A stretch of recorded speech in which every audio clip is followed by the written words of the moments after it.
What's going on, everybody? I'm TheGamingRaptor. Welcome back to another Elden Ring video. Today I'm going to be showing you guys my build for the Great Katana. So I've been messing around with the Great Katana in Elden Ring for this build specifically, and I've been having a really good time. I like the look on the Great Katana itself. It just looks pretty awesome. I overall do like katanas a little bit too, man. Like katanas right now are honestly kind of my favorite in the game. But today I'm going to be showing you guys my build on the Great Katana itself and just what I usually use with it. All types of talismans and the Flask physics too. I'll be showing you guys all that kind of stuff. So if you do enjoy today's video, be sure to leave a like, comment, and subscribe. But let's get straight into it. Alright, so going over my weapons, what I have basically the Dragon Communion Seal, and I have the Great Katana. I decided to take the Great Katana right here and get it to like plus 25, and it has a B in Dex and E in Strength. The reason why it has a B in Dex is because of the Ash of War that I have applied to it, and that Ash of War is double slash that I'm using. Now I decided to go ahead and use double slash for the Great Katana. It feels a little bit slow when you use the Great Katana with it, so I decided to go ahead and use double slash with this weapon. And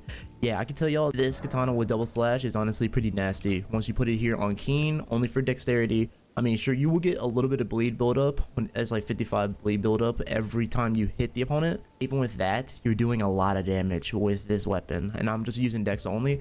And I could go for like a quality build with the Great Katana, but I didn't want to do that. I wanted to just go more into dex and a bit of faith. That way I could just like boost myself up with like Golden Vow or Flame Grant Me Strength, while having a bit of dexterity that does a lot of damage as well. So I use double slash with it. I mean, you can change it to any other Ash of War you want to. I mean, there is also spinning slash that is also pretty good, and there is the overhead stance. Now I would recommend to use the overhead stance if you're going for more into arcane, like that way you can like get more damage with the overhead stance. It really is up to you. If you want to use it for dexterity, you can. It is all up to your personal preference, but I decided to go with double slash just for damage and a little bit of bleed buildup, and I decided to just go with keen for it just to get that B dex scaling. So here's how you can get the Great Katana. You want to go to the Great Bridge North, Site of Grace, and then you want to go to the left of it, and then you'll get the Great Katana there at that lake. And you just want to be careful. There will be a dragon right in front of it. So there is the Great Katana right there as you pick up the item. You just don't want to alert the dragon or make any kind of light noise or anything. And then there's the Great Katana. I'm also using the Dragon Communion Seal, like I said before.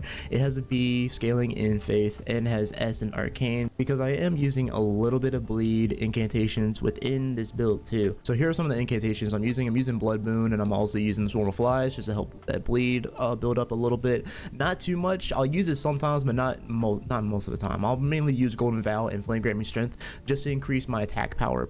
Pretty much my attack power and my defense a little bit too. Now the armor I'm going with is more like a little stylish kind of armor that I'm just been rocking with for this Great Katana build. I'm going with Banished Knight Helm, Raging Wolf armor, Scaled Gauntlets, and Ronin Greaves. And talismans I am running are pretty much Godfrey Icon just to enhance the skills and spells. I'm also taking Prosthesis Wearer Heirloom just to increase the dexterity of my stats. That way I have more dexterity within my kit. And I'm also taking Charlotte of Alexander to greatly boost the attack power of skills as well. That way I can have more damage within my attacks. So what I'm doing with the Great Katana. Now for the last one, I have Green Turtle Talisman. I was thinking about getting maybe Bull Goat talisman for this dex build, but I haven't gotten the Bull Goat talisman yet for this. I haven't done as much of the Recusant quest line.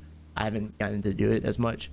I've been too busy with everything else. I honestly decided to go for the Green Turtle Talisman, and it's been helping me a little bit, honestly. So if I run out a little bit of stamina, I'll recover that stamina very quickly by using the Green Turtle Talisman. Okay, so for the Wondrous Physic mix, now I decided to go with the Stone Bar Crack tier and the Bleeding Heart tier to help boost poise and also break the stances easier. Now I haven't gotten any of the new ones yet because I haven't taken on all those fire golems yet. For this one, I am still technically going through the DLC with this particular build, and I decided to just go with Stone Barb, and it's honestly been helping me out a little bit. It's not too bad. It's honestly pretty good. I honestly enjoy using this alongside with the hearts here, and Stone Barb itself, it helps break the stances of enemies really easily, or more likely to break the stance, and also boosting my poise temporarily for the leading heart tier. I just wanted to really just go with these two, just help break poise and break stance. And whenever I'm going for like maybe a charged attack or like a charged heavy or something like that, then I could definitely get like a poise break maybe, and then get extra damage. That's why I take these tiers for the Wondrous Physic. And also the great rune I'm running is Radahn's great rune. It does raise the maximum HP and FP and stamina. I feel like it's still a really good great rune to take. You can also take Godric's great rune as well to raise all attributes, but it is highly up to you on which one you want to take. Alright, so here's a little bit of gameplay of me showing you the Great Katana using double slash, and I honestly just prefer double slash over spin slash, but you can still use spin slash. You can use any Ash War you want to. Now with double slash here, I was doing like a lot of damage there. Like that's not that bad of damage. That's honestly pretty good damage going against Margit here. And like I said, the way you really just want to play it is just really buff up with either Golden Vow or Flame Grant Strength, and really just wait for the perfect time to throw in your Ash of War, which is double slash, because double slash itself it's not only good for just proccing bleed, which I have been doing with Margit here, or Morgott, my bad, not Margit. Margit is still the same thing, but I've honestly been dealing a lot of damage to him, and as you can see, the damage itself is it's really good in my opinion, bro. Just buffing up, and also using the Flask physic or Wondrous Physic 2 is also really good as well. And I was able to get Margit here to second phase, and I was able to back off right here. And as you can see, I'm just trying to buy my time and try to get some good strikes in on Morgott here. And I was able to get, I think, a bleed here. I was able to proc bleed here, if I'm not mistaken. Yes, I was able to get bleed. So you're still doing a lot of damage too, even getting the bleed proc in as well, because it does around 55, so it's not that bad. And I was able to get Morgott down right here and end up killing him. So I would say double slash would be the way to go, but again, it is all up to you on which Ash War you want to go with. Okay, so here are my stats pretty much for this entire build. So for vigor, I always go to 60 vigor. Now for mind, I go for 27 mind.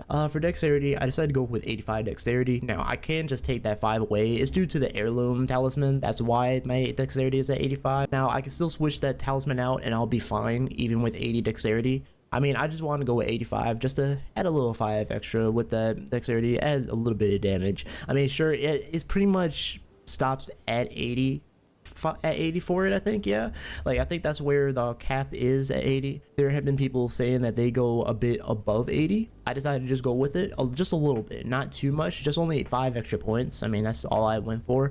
I just decided to go put myself into dexterity to get that damage output. That's pretty much why. Intelligence, you don't really need to focus on intelligence. Faith, I focused a little bit into faith just for Golden Vow and for Flame Grant Me Strength, like I said earlier before. And arcane, I only went a little bit of arcane, not too much. I just wanted to put in a little bit of arcane. Now I might push it up maybe a bit more, maybe to like 28 if I want to use like dragon incantations or something, but I'm not going to be using as much arcane with this build, just more for damage and dexterity. That's pretty much it. I will still get bleed build up whenever I am inflicting damage onto my opponent. I mean, it's not going to be as much, but it'll still be something, honestly. So yeah, that's going to do it for my entire Great Katana build. I do hope you guys enjoyed this build. I hope you enjoyed this video too. Please let me know in the comments what do you think about it, and is there also any other suggestions you guys would recommend me to change for this build to work more? Just let me know in the comments down below. I'll be willing to read those comments. But yeah, guys, with that being said, I'm TheGamingRaptor. Stay well, right to pack. I'll see you guys in the next video. Alright guys, peace out.